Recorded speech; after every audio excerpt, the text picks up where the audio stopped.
Clip pedals are not making you a better rider. In fact, they're more than likely holding you back. And after riding them for nearly 2 decades myself, I'm officially over it. Welcome to Joy of Bike, I'm Mike, and one of my biggest goals with this channel is allowing you to unlock that ultimate joyride. And I believe a key element in doing that is flat pedals. So let's talk about it. Before we get into it, if you've ever questioned your own pedal setup, had a scary moment on clipping or slipping a pedal, be sure to hit that like button because I know I'm not alone there, but more on that in a second. In this video, we're gonna cover the 3 most common concerns I often hear associated with flat pedals and how we can turn those concerns into advantages. We're gonna kick this off by talking about slipping pedals, moving on to climbing efficiency, and then we're gonna wrap this episode up with talking about building skills that are gonna make you the best rider possible. Okay, so why am I changing it up? Well, recently I was bombing through a pretty gnarly rock garden section, fully committed, looking at the trail ahead, when all of a sudden my foot came unclipped and I barely held it together. And that's when it hit me. Clip pedals weren't the safety net that I've always thought that they were. In fact, I've always talked about the only reason that I ride clip pedals was because it was one less variable that I had to worry about out on the trail.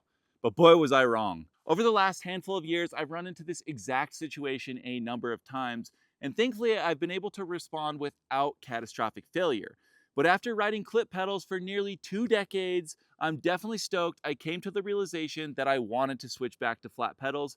And after only riding them for a handful of weeks, I'm definitely stoked I made that decision. Now, before we fully dive into this one, I do want to put a disclaimer that I am not anti-clip pedal. However, I am pro skill and pro confidence, which I do believe are byproducts of the flat pedal in my experience. All right, now that we've got that out of the way, I've got to say, I'm genuinely curious. What's your hang up with flat pedals, or why is it your pedal of choice? Let me know down in the comments. If you stopped riding flat pedals because you were tired of slipping off of them, that's a totally valid reason. If you were wearing running shoes on a cheap plastic pedal, that is. Flats have changed, and so should the way we think about them. The modern flat pedal is loaded with aggressive pins, and when paired with a proper riding shoe, your foot stays glued to the pedal until you want it to move. Now, if you're still slipping pedals with the right gear, it's more likely a technique issue than an equipment issue. This is actually a good thing, believe it or not. Flat pedals force you to fix bad riding technique that clip pedals often allow you to ignore by slapping on a band-aid fix. This means we'll become more comfortable and aware on the bike than if we had just ignored the issues. So, how do we make the best out of riding flats without slipping pedals? Being aware of foot position on the pedal is key. We want to be riding on the balls of our feet. This not only allows us to securely stay on the pedal, but it forces us into proper position on the bike. Dropping our heels while descending or under hard braking. This directs our weight down into the bike and pushes energy into the bike as opposed to off of it, which would result in slipping pedals. When you're climbing or pumping terrain, actively drive your feet into the pedals and don't just rest them there. This involves engaging your legs in your core to stay connected to the bike, almost like you're pushing your pedals through the trail. And a pro tip here, especially in rough corners or when absorbing heavy impacts, is to try and stay light on your hands but heavy on your feet. This balance will help your feet stay stuck to the pedals and ultimately give you more control over the bike. Now let's talk about pedal efficiency. Sure, clips can be more efficient, but here's the truth. The majority of our power comes from a smooth, consistent downstroke.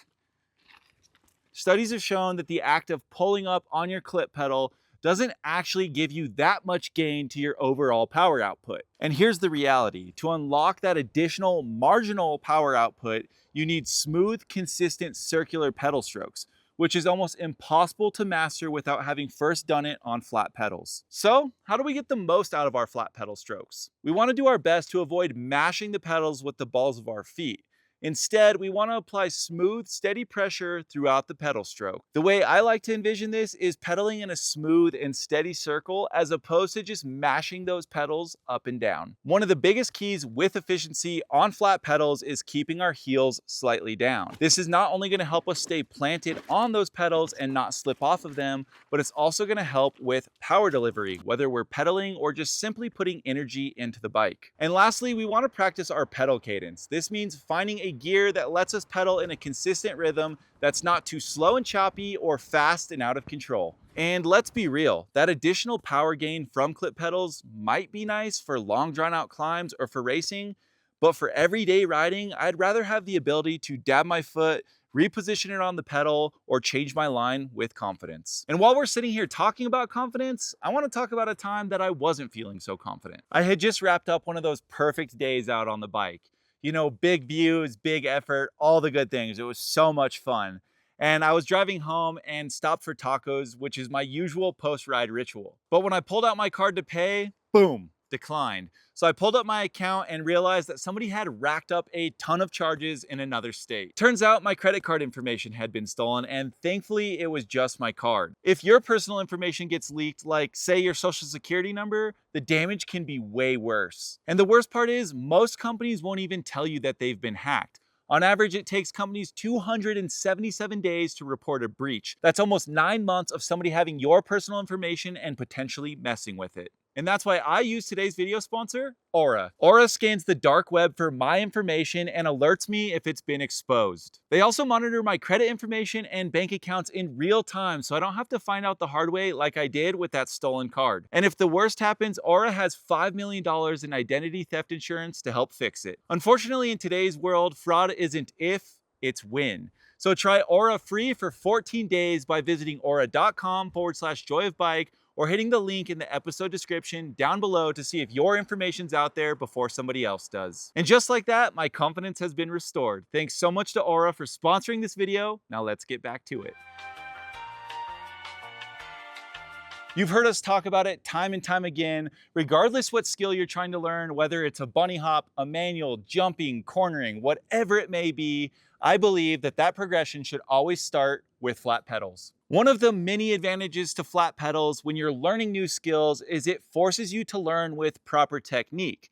With clip pedals, you can use brute force to muscle the bike around, resulting in poor technique and hazardous bad habits that are almost impossible to break. When you're learning new skills on flat pedals which force proper technique, you're developing muscle memory, which means that these skills will carry over to any pedals you choose to ride down the line because you own them. I feel very confident executing skills like jumping, manualing, bunny hopping while I'm bombing down the trails. But I'm gonna be honest with you, when I'm clipped in, there are times where I feel hesitant to do them because I know there's an extra variable of having to unclip if something were to go wrong. Skills like bunny hopping or manualing may seem very trivial as a mountain biker, and you're probably wondering where you may apply them on the trail. But I promise you, once you start learning these skills and begin adapting them out here in the real world, you'll wonder how you ever went down a trail without them. And that progression all begins with a pair of flat pedals. If you're looking for guidance on any of the skills I just mentioned, no worries. We've covered all of them in depth and I've linked them down below in the episode description. Now at this point in the video, if you're still not sure if flat pedals are for you or if you have any questions, definitely let me know in a comment down below. And that's that. Thank you guys so much for hanging out with me on this one. I had an absolute blast making it, and I truly hope it inspires you to give flat pedals another try. If you enjoyed this video, I'd really appreciate if you hit that like button, and if you haven't already, subscribe to the channel, and don't forget to ring that notification bell so you don't miss content in the future. I'm gonna go for a flat pedal joyride myself, but until next time, enjoy the ride and stay rad.